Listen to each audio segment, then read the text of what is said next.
Se refiere a la sociedad de control y el biopoder, que son términos utilizados por Foucault,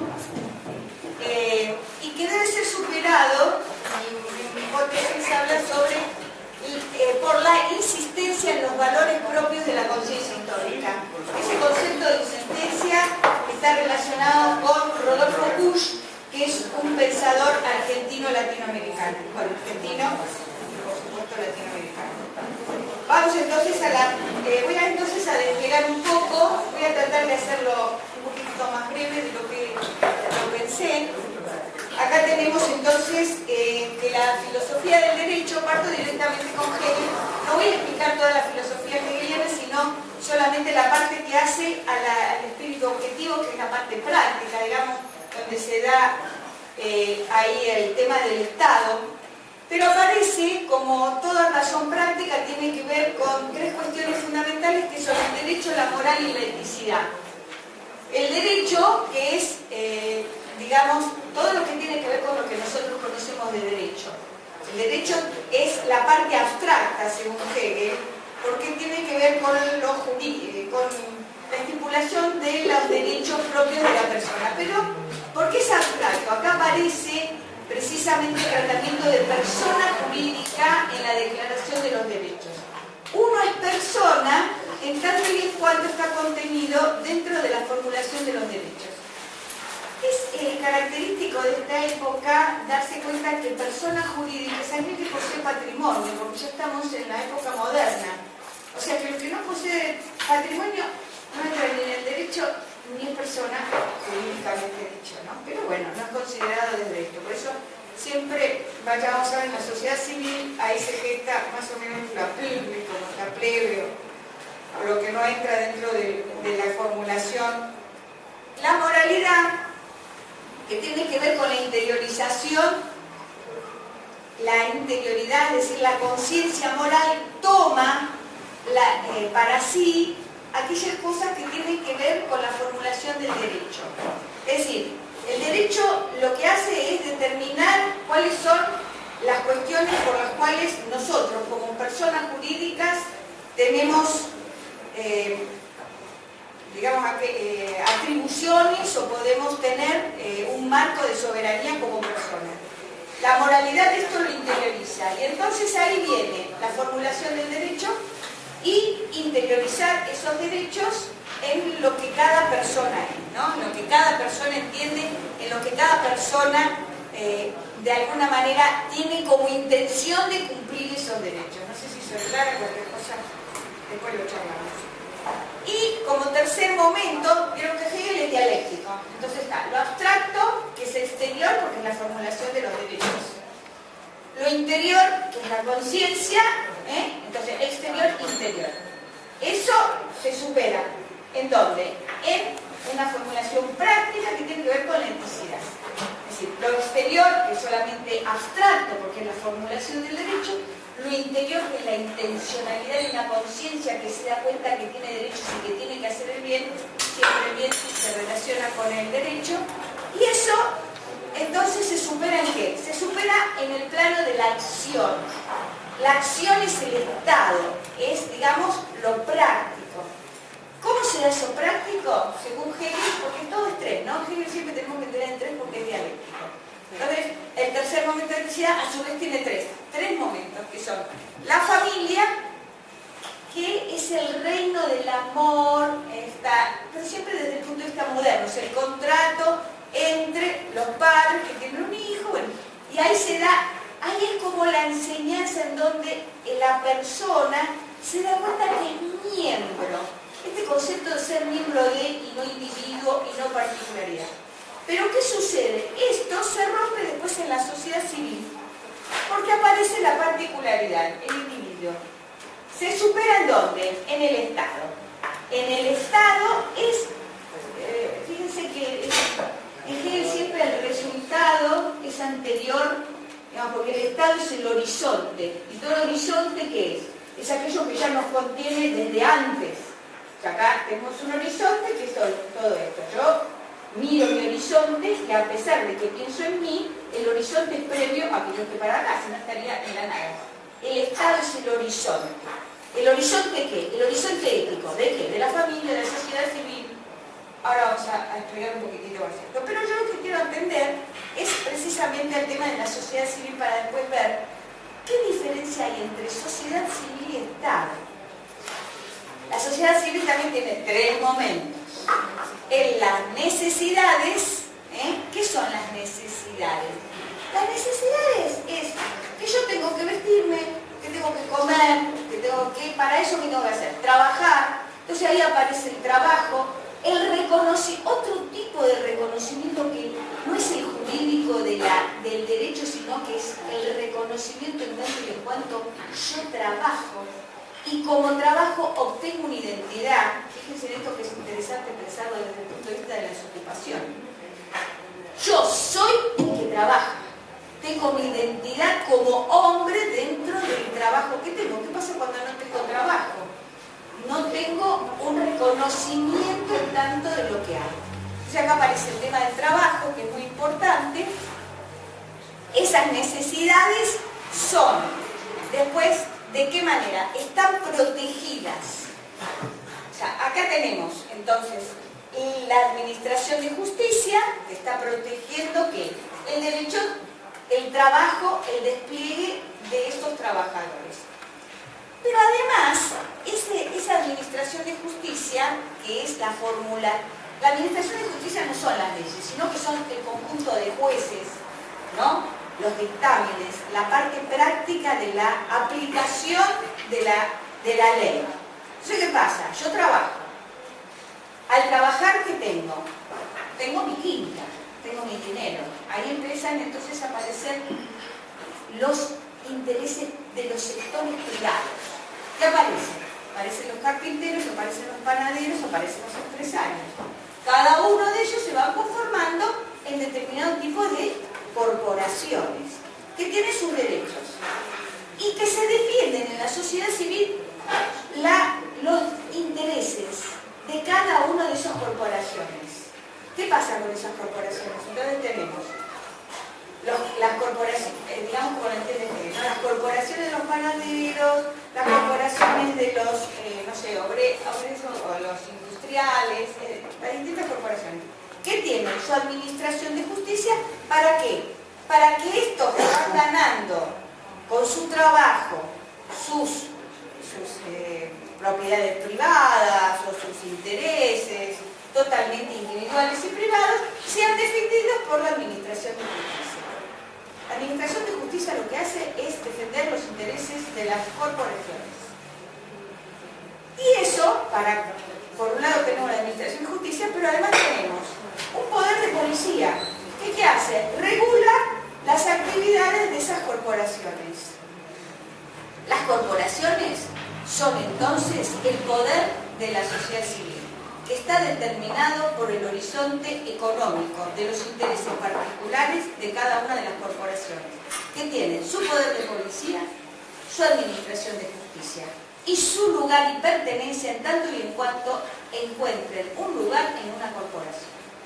Acá en este momento no están desarrollados los sindicatos, ¿no? Pero podríamos entender como corporaciones tanto las corporaciones de los industriales como las de los sindicatos. Acá no están desarrolladas. Esto que les estoy hablando es de 1830, así que bueno, vamos a pasar. Ahora, ¿qué pasa con la sociedad civil? La sociedad civil, como está determinada por el horizonte de la economía política, que justamente tiene que ver con lo que habló Oscar, de Adam Smith y David Ricardo, es el horizonte, el lenguaje, el discurso propio de la sociedad civil es la economía política. ¿Qué sucede? Que lo que hay es una lucha por los poderes de cada uno de los sectores y los intereses particulares y privados. Cada uno egoísta, lo que dice Adam Smith, ¿no? Es decir, cada uno egoístamente trabaja para sí y que el mercado lo arregle. Entonces, la sociedad civil es el juego de los egoísmos corporativos, y que además están protegidos por la policía y la Administración de Justicia. Entonces, bueno, ¿qué pasa? Cuando esto se desarrolla al infinito, lo que dice Hegel, que es un visionario, hay justamente el espectáculo de la disolución, la miseria, la corrupción, es decir, acabóse el cuidado del otro porque cada uno para sí, trabaja para sí, y el otro que se la arregle. Seguimos, bueno, esto lo pasamos también. Hay un descontento y fastidio moral, porque imagínense que es un poco, aunque para Hegel no existe, que va en contra del estado de la naturaleza, pero es un poco un estado hobbesiano, es un estado exterior. La sociedad civil puede funcionar perfectamente sin el horizonte político, porque tiene todo para cumplirse. Pero, ¿qué sucede? Es moral y egoísta. No hay conciencia política del otro. Bueno, seguimos un poquito más. Bueno, crece la industria, como decía. Yo puse esto de Karpari, que está un poco fuera digamos, quedó del cuadro, que es desocupación. ¿Reconocen? Entonces acá quería hacer como una primera síntesis de esto de la sociedad civil, para que nos demos cuenta cuando se hablan de achicar el Estado. Cuando decían achicamos el Estado, ¿qué estamos hablando? De la sociedad civil. Puede funcionar perfectamente eso. Es más, Hegel lo dice ahí, los invito a leer a Hegel. La sociedad civil, como se satura ella a sí misma por el tema del trabajo, lo que tiene que hacer es desahogarse. Eso lo dice Hegel que hacen los ingleses. ¿Qué hacen? Colonizan. Entonces empiezan otra vez el siglo de la tierra. Como se satura el tema de la industrialización, hay una concentración de trabajo muy grande, empieza la miseria, el descontento moral. Si quieren ver Chaplin, tiempos modernos, ahí aparece espectacularmente una visión de lo que sucede en la sociedad civil. ¿Qué hace? Empieza el nuevo ciclo. ¿Cómo empieza el nuevo ciclo? Colonizando. Se expande. Hoy en día tenemos la expansión de las corporaciones. Se van más porque en la época esta estaba, digamos, la economía política, que lo que hacía era la riqueza de las naciones. Soy nacional. Entonces es las corporaciones internacionales, que es una expansión propia de la sociedad civil. O sea que, ojo cuando decimos, la sociedad civil funciona, y claro que puede funcionar perfectamente, porque tienen las corporaciones, que son los intereses de los sectores privados, puede funcionar perfectamente. Es más, me molesta el Estado, porque cuanto más competencia haga, más se fortifica entonces estos sectores de intereses privados, porque, digamos, pueden desarrollarse sin límite. Por eso puse este cuadro de Carpari, que entonces, bueno, creo que queda claro el problema que tenemos con la sociedad civil. Hay una cosa que quiero nombrar acá, que es que Hegel aparece por primera vez, ahí al especialista Marx, por primera vez aparece la palabra clase. Clase, como Marx, bueno, fue el discípulo de... si quieren ver el simposio anterior, entre el serial.com.ar, y ahí está el simposio sobre Marx, propaganda. Bueno, y ahí aparece por primera vez la palabra clase. ¿Por qué? Porque la clase aparece por la corrupción y la descomposición de la sociedad civil. Porque dentro del estamento industrioso, que era un estamento, un vocablo medieval, ¿no? En las clases aparecen precisamente la modernidad con la separación de la sociedad civil y la expansión de la propiedad privada. ¿La clase qué es? Y la excluida en términos contemporáneos. La que no tiene un lugar. Imagínense, la clase es aquella que con el mercado se puede necesitar o no necesitar, ¿no? Bueno, eso no lo voy a desarrollar ahora porque si no me extenderíamos. Bueno, acá aparece entonces, dice Hegel, que con esto tiene que ser superado por el Estado. ¿Qué es el Estado? El Estado es la idea ética. No hay, el Estado es ético, porque el Estado es el horizonte político, no económico. ¿Por qué? Porque esos intereses privados, económicos y particulares son subsumidos en el Estado bajo algo que es, ahora ponemos la otra, que es, bueno, la otra quiero poner, la convicción política. La convicción política, cuando decimos convicción política estamos hablando de un horizonte que tiene que ver con lo ético, que tiene que ver con la virtud. Digamos, Hegel dice que hay dos virtudes que son políticas. Uno es el patriotismo. El patriotismo. ¿Qué es el patriotismo? Es de alguna manera el interés por el otro. Entonces en el Estado, que tiene sus intereses particulares, bajo la convicción política del patriotismo y la piedad, también dice Hegel, y la piedad, que es también el interés por el otro, se supone que tiene confianza en el poder público, no solamente en el despliegue de los intereses privados, sino que esos intereses privados se subsumen en el horizonte público del Estado, que es político. ¿Y qué hace la política? La política regula los intereses particulares bajo el bien común. Parece muy simple, pues eso. Entonces, ¿qué sucede? Que mi interés particular está contenido y guardado en el fin de otro. Ese otro es el Estado, por el cual este otro deja de ser inmediatamente otro para ser mí y soy libre. Es decir, el interés del otro es mi interés. Lo mío es lo del otro. Acá esto es importantísimo, el tema del concepto del otro, porque el otro, acá hay algunos antropólogos que pueden hablar muy bien sobre el tema del otro, no lo voy a mirar, pero el otro siempre es un otro desconocido, al cual por ahí lo tengo que someter. Ahora después vamos a ver algo de eso. En el Estado, y esta es, digamos, la concepción hegeliana contemporánea, y es lo que tenemos que prestar atención, el otro es mi interés. Mis intereses particulares, bajo la convicción política del patriotismo y la piedad, tienen que estar también, de alguna manera, regulados, coordinados y hecho una trama por el otro, y entonces así, si el otro es también mi libertad, para el otro va a ser lo mismo. No quiero decir ninguna frase, pero todos lo estamos pensando. Acá quiero terminar esta parte del Estado, y acá termino mi primera hipótesis, con este cuadro de Carpari que se llama Solidaridad. Fíjese los dos cuadros de Carpari. Uno, desocupación, con la sociedad civil, el achicamiento del Estado y el despliegue de los sectores privados. ¿A qué vamos? Ya todos sabemos, lo sabemos contestar. Carpari lo dice. Desocupación, miseria, pobreza.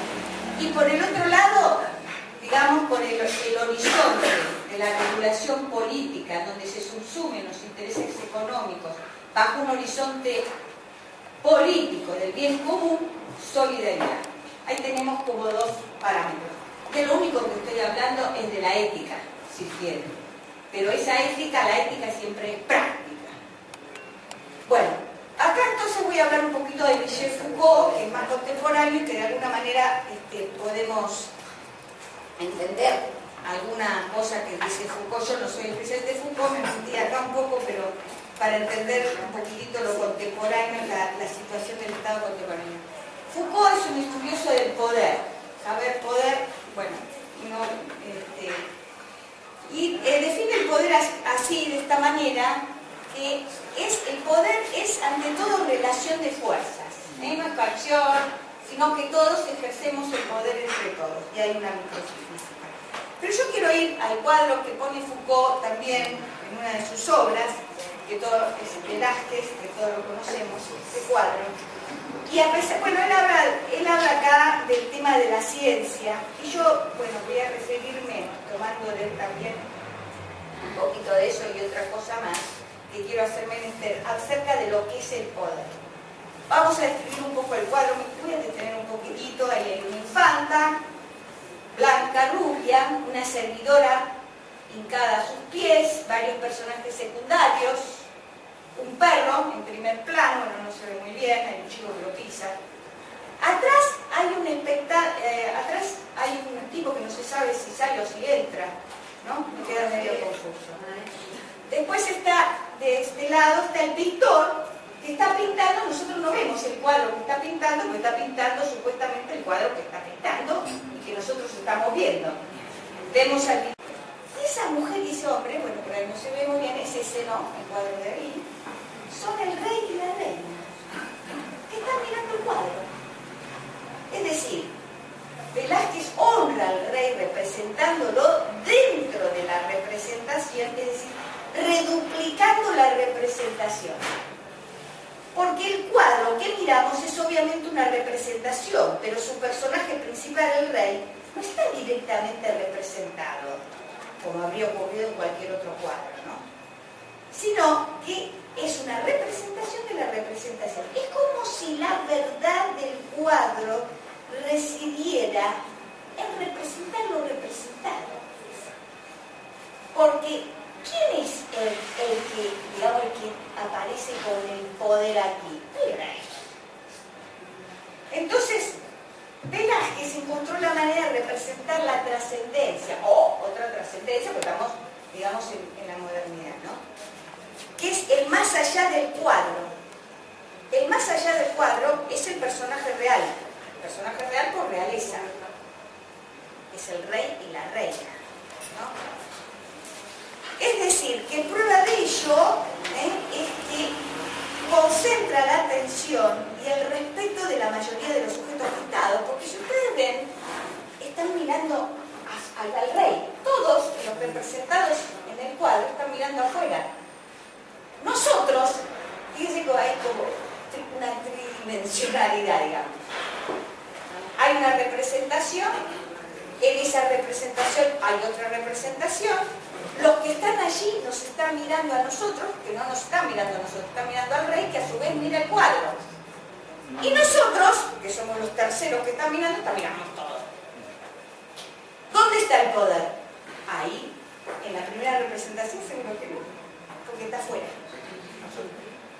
O sea, eso es lo que quiero mostrar. Si bien acá, lo que, digamos, Foucault habla de esto en las palabras y las cosas, lo que está determinando es el concepto del conocimiento de las ciencias sociales contemporáneas, que es la representación de lo representado, porque los sujetos de las ciencias sociales somos nosotros los hombres. Bueno, lo dije muy rápido, pero en realidad no es de lo que quiero tratar ahora, sino que le estoy robando un poquitito acá a Foucault otra idea, que no es la que él desarrolla en las palabras y las cosas, y de contado, porque todo lo que desarrolla sobre el tema del poder. Pero fíjense la presencia del poder, no es explícita. Nos mira, nos gobierna, está representando sin estar presente. Sin embargo, está lo suficientemente presente para saber quién es el personaje.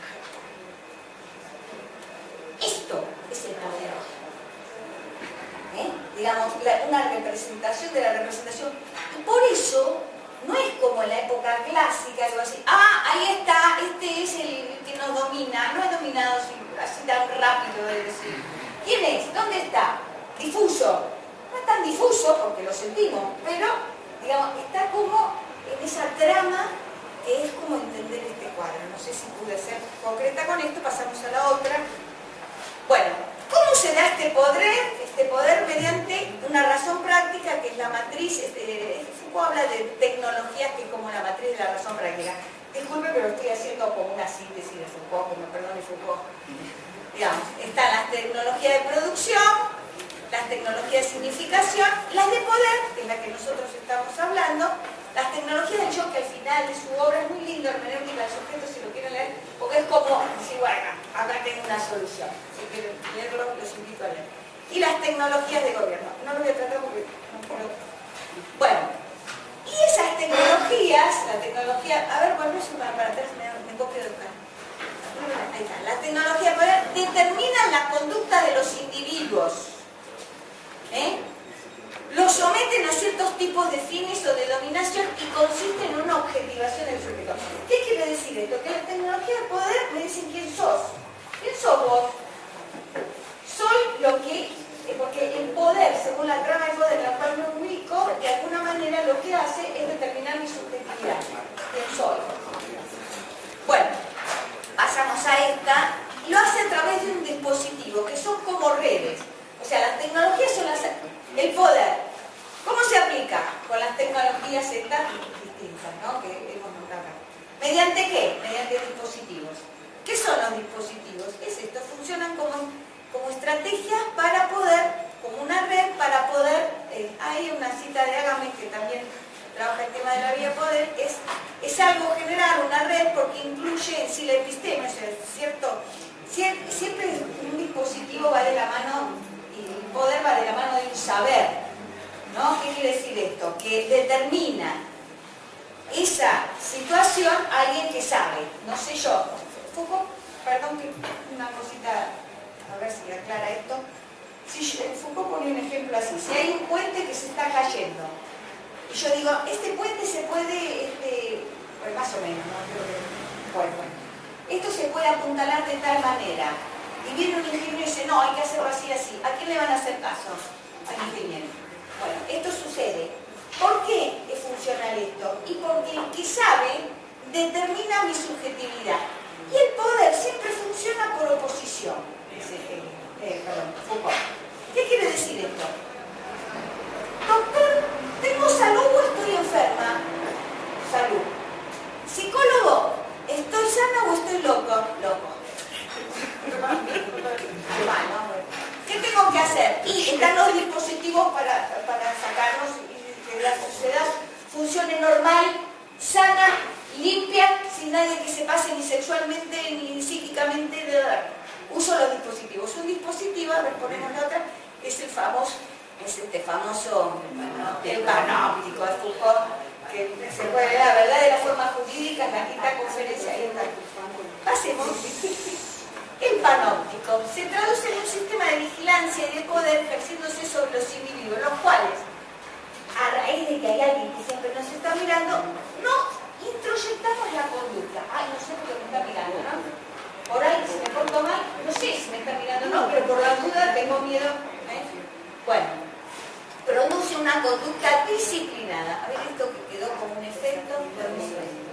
Entonces, el ejercicio de la disciplina supone un dispositivo que coacciona con este juego de las miradas, porque creo ser visto, está vigilar y castigar, entonces me comporto de una manera.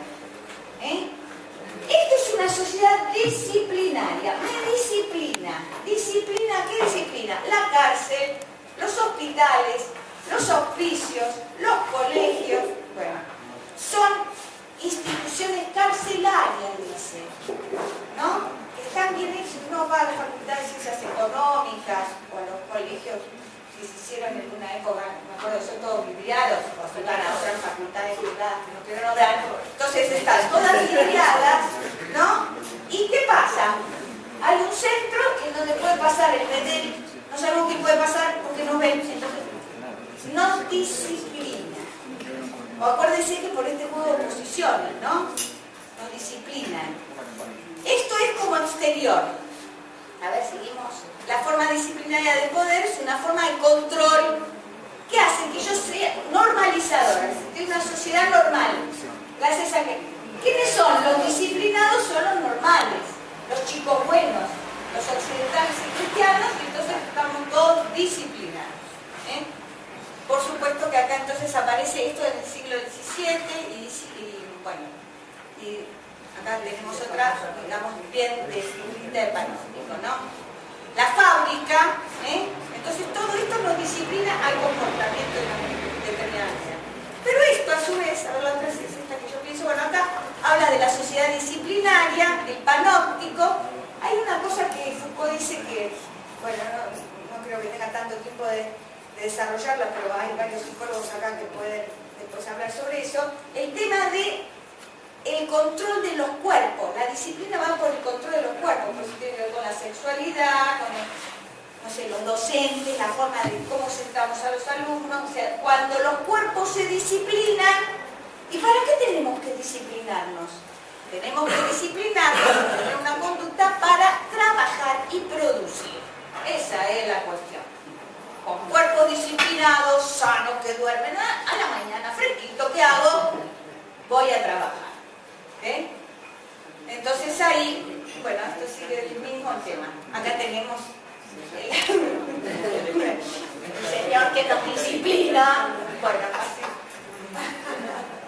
Es una sociedad disciplinada, ¿no? Que, bueno, que en el siglo XVIII, un vasto campo de función, la instauración de un mundo del orden a través del rechazo del otro. Es decir, que la sociedad disciplinaria tiene como consecuencia de esto que el diferente es excluido.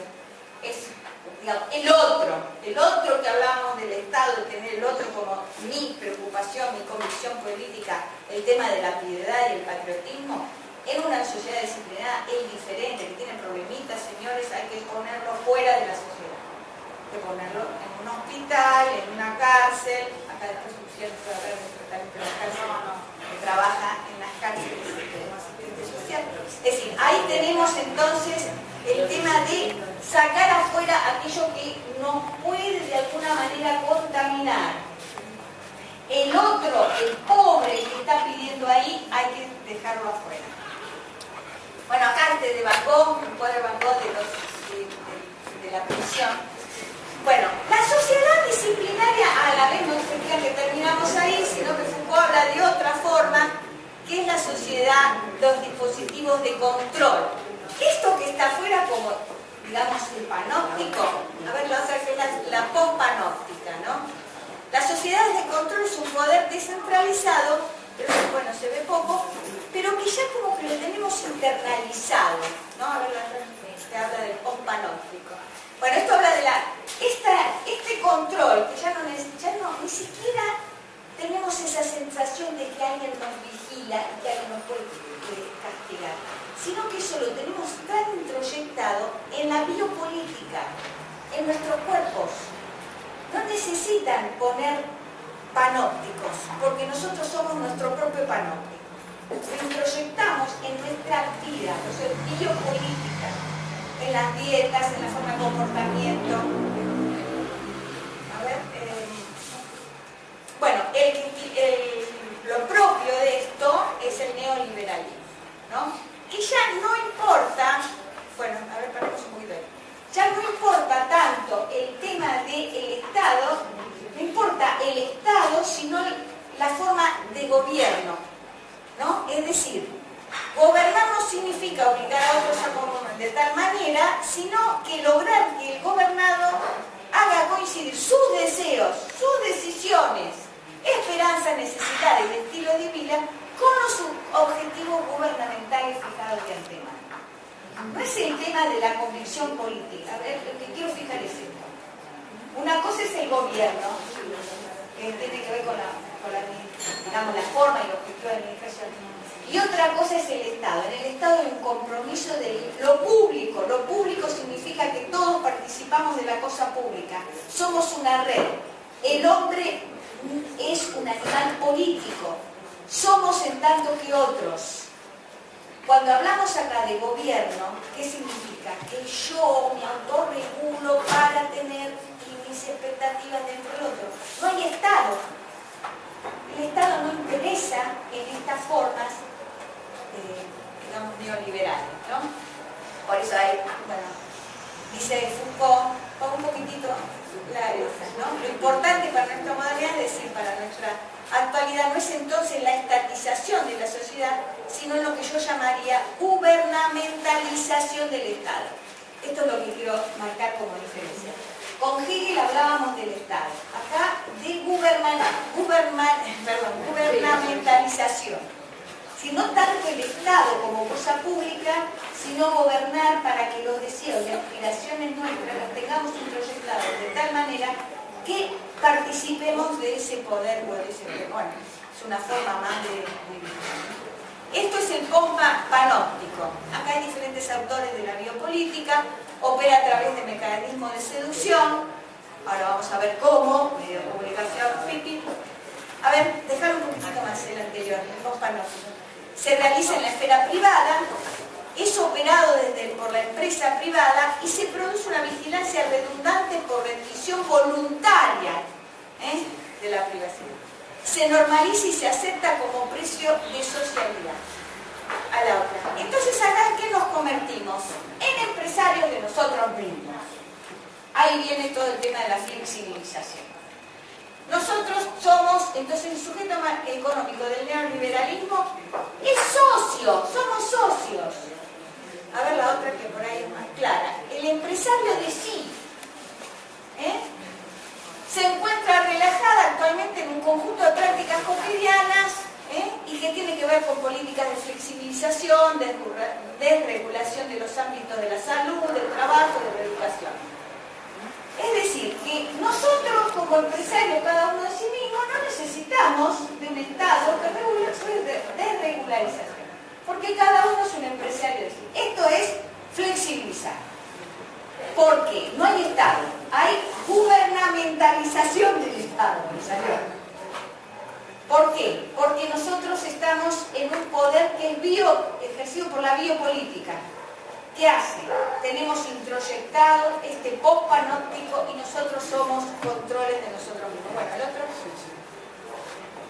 Bueno, hay otra tercera cuestión que es la normalización. Y esto se logra mediante los medios, otra tercera forma de control, que son los medios de comunicación.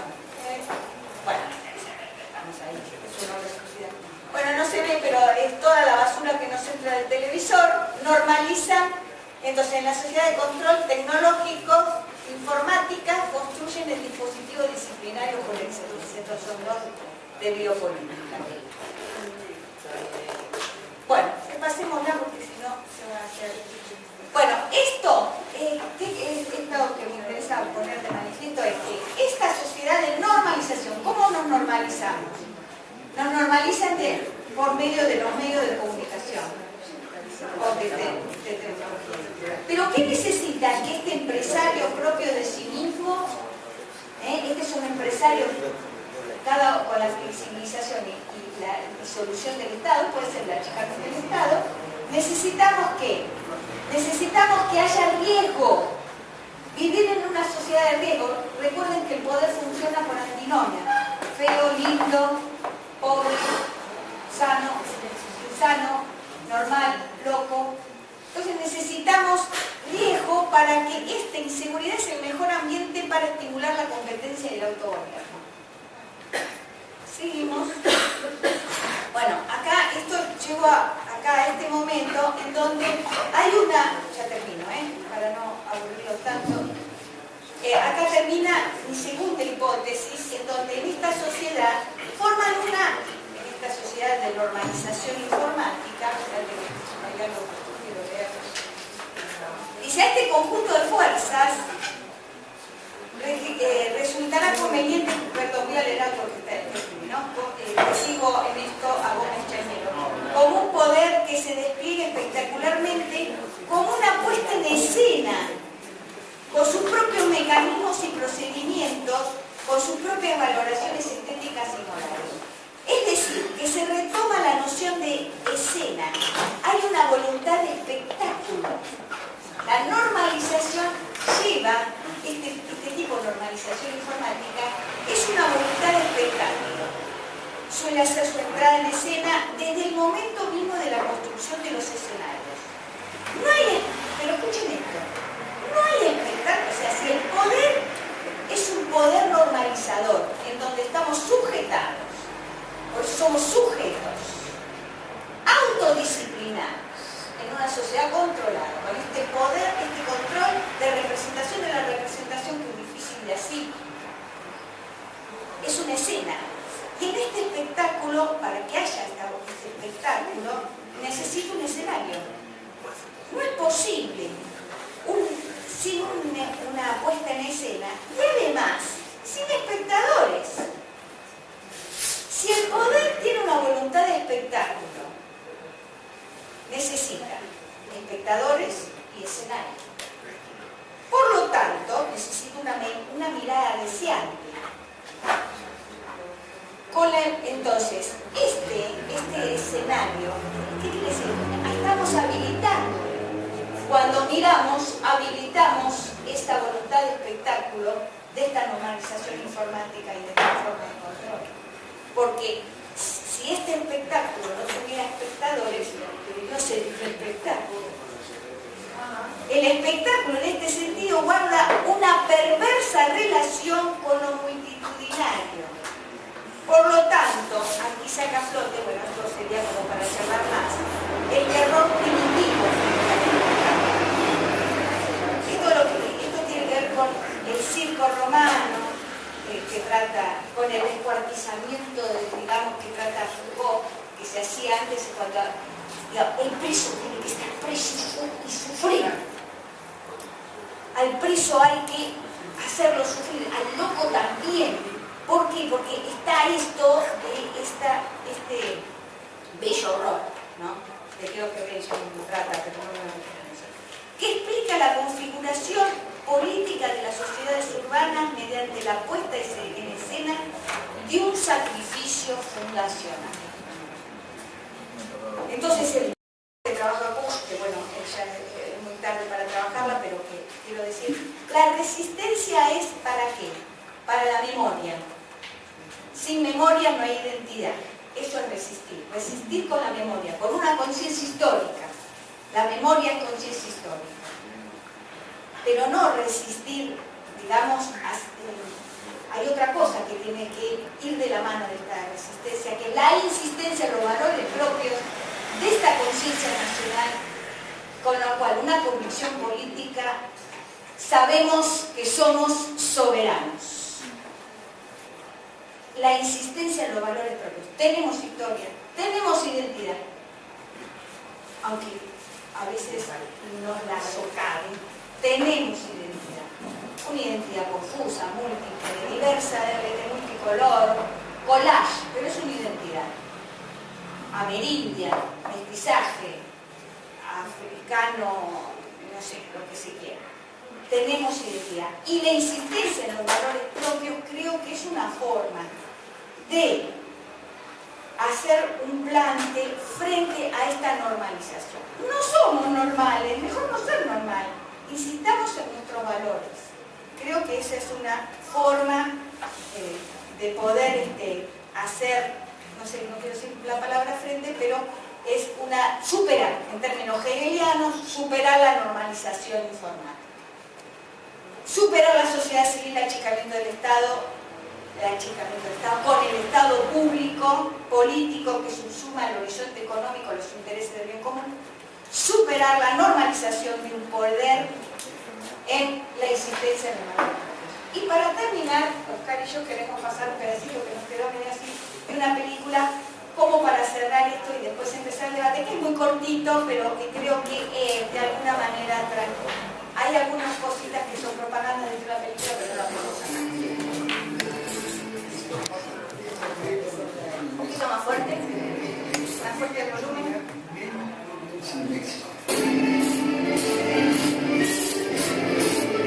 We are waiting to do all the dirty jobs not even the negros wanted to do. ¿Enteraste lo que pasó en el Palacio Nacional con el embajador?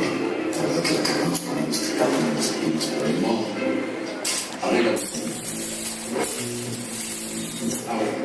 Llegamos Tamaulipas, en la que se ve al gobernador Carmelo Barra en uno de los más graves casos de corrupción de los últimos años. Siente los dueños del país. ¿Cómo te vamos a hacer para salir de esta bronca y no quedarnos fuera de la carrera por la grande? Ellos están más cercanos a los de la televisora y les pedían